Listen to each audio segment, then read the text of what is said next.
Every single year, this has to happen at least once. Let's get out of the way now. I'm sunburned, yes, thank you. Let's move on. So this week I did something a little bit different. Because I'm running out of ideas a little bit, I asked you what you wanted to see the most.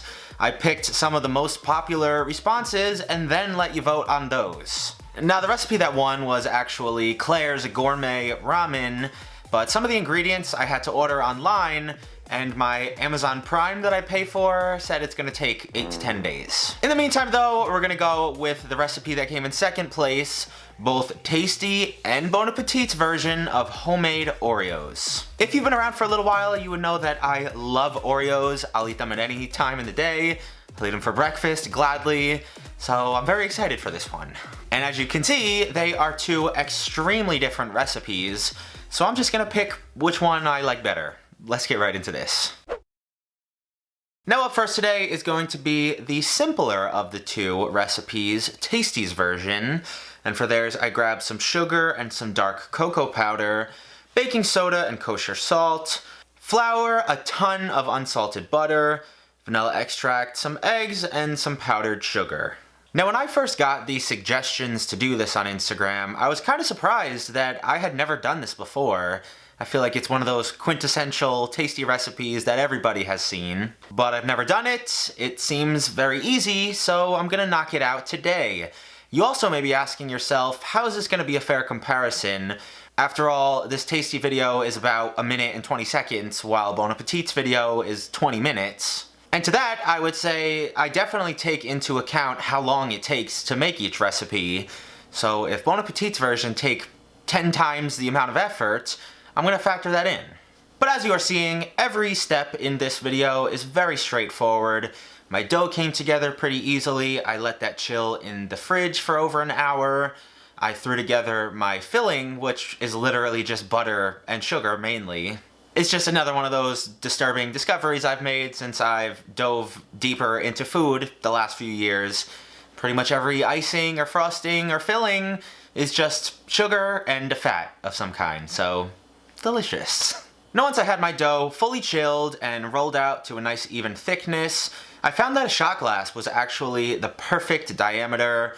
It gave a nice round edge, similar to an Oreo or a Thin Mint. The only important note here is try not to use much flour when you're rolling this and cutting these out. Just make sure the dough is cold, use parchment paper, because flour might stick around and ruin the look of our finished cookies. To finish these babies off, all you have to do is add a little bit of your filling, smush 2 cookies together, and then use a spoon or your finger to even out the outside and get a nice, clean finish to these. I'm pretty confident in saying that this is an exact replica of what the video ended up looking like, so I'm very excited to give these a try.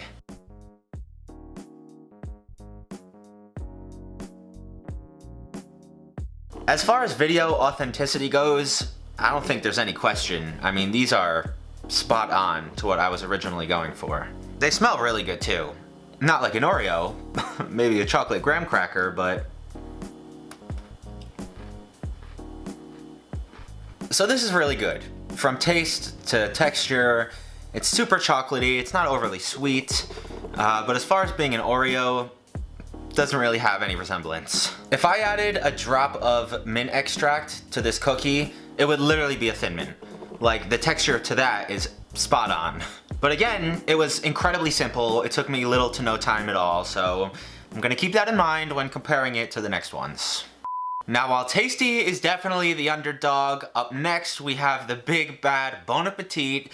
I grabbed some flour and baking soda, Dutch processed cocoa powder, white sugar and bread flour, cocoa butter, coconut oil, butter, powdered sugar, dark cocoa powder, kosher salt, and some light brown sugar. I know you guys might be confused about the coconut oil. I'll discuss it in a minute. For right now, I have to whip out what I have left of my 2-part epoxy clay mold from the Gourmet Makes M&Ms I made a while ago. And honestly, thank God I had some of this left over, because none of the stores that carry it are open right now. It's for sure gonna suck that I can only make 3 cookies at a time, but 3 is better than none, so I'm not gonna complain too much. I then moved on to my dry ingredients, which consisted of 2 different kinds of flour, 2 different kinds of cocoa powder, as well as the kosher salt and baking soda. I don't know why there's such a variation here, or the proportions are the way they are. That's why I leave all the scientific recipe development for the professionals, and us bottom feeders just, you know, leech onto their recipes. Third on the to-do list is to make some brown butter. I've done this plenty of times before. This process is just cooking off the water in the butter, allowing some of the solids in the butter to brown and get a nice toasty flavor. And then we also have to make sure this comes back to room temperature so we can eventually cream it with our sugars. 99% of the time, you should not use melted butter in cookies. That's how you get flattened, hard discs, and not nicely shaped cookies with a delicate texture. The rest of this recipe came together in my stand mixer, which I was more than happy to use instead of my hands like for the tasty version. And now here comes the most miserable part of the day. For the next 2.5 to 3-ish hours, I was making 3 cookies at a time. Starting in your molds, you have to freeze them for at least 15 minutes until they're rock solid. Pop them out of the mold and then bake them immediately for another 15 minutes until they're dry and crisp all the way through. After a while, I did get in a nice rhythm, even though the most I can make per hour was a dozen.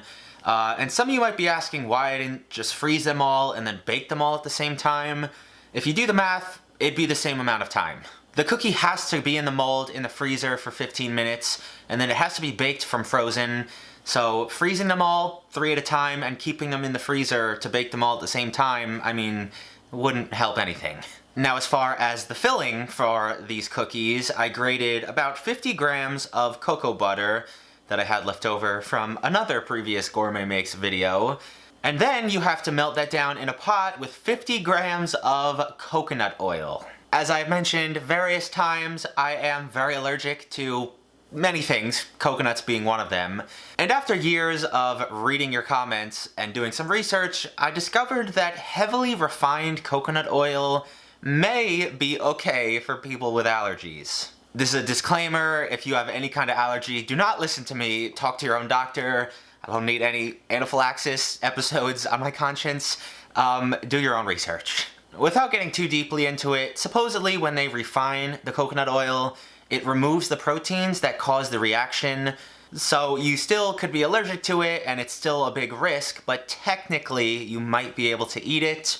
I guess we'll find out on live camera today. This might be my last show ever, so at least I have 5 years worth of stupid episodes. You guys can go back and binge if I don't make it. I finished up my filling with some kosher salt, powdered sugar, and vanilla. You have to chill this as well. And then to finish up my cookies, I used some of my circle cutters that were a little bit smaller than the diameter of the cookie and cut out my filling pieces. This is another stark contrast between the smush job that we did in the last recipe. But overall, I'm ecstatic with how these came out. It looks pretty darn similar to the original Oreo cookies. In my opinion, these ended up having just as much intricate detail as Claire's did, so let's give these guys a shot. I know I was joking around before about the whole coconut oil thing. I am genuinely a little bit nervous. This is a first for me. Truthfully, the thing that really comforted me is checking half the food I have in my house. Even everyday items like ice creams and other snacks you would never suspect has coconut oil in it with no allergens listed. I'm just gonna trust science and all the articles I've read and all your comments for the last couple years.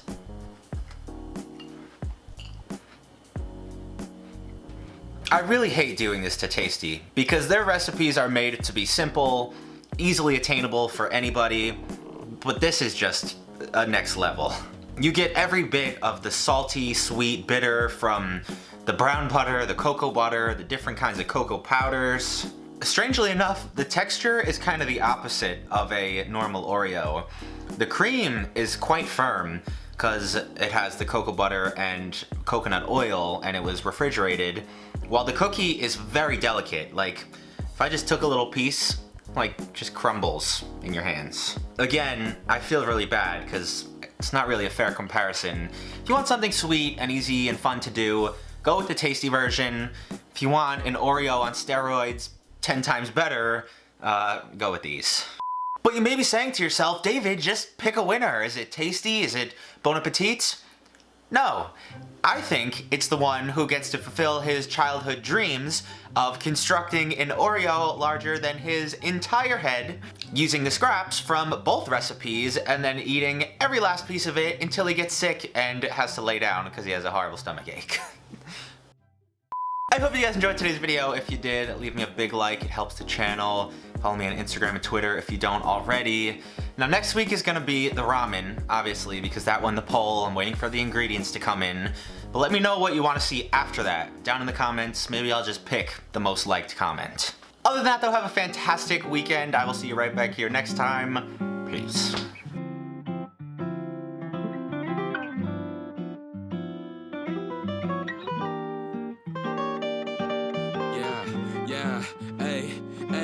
With the M without the AD. Flipping burgers and my money super lazy.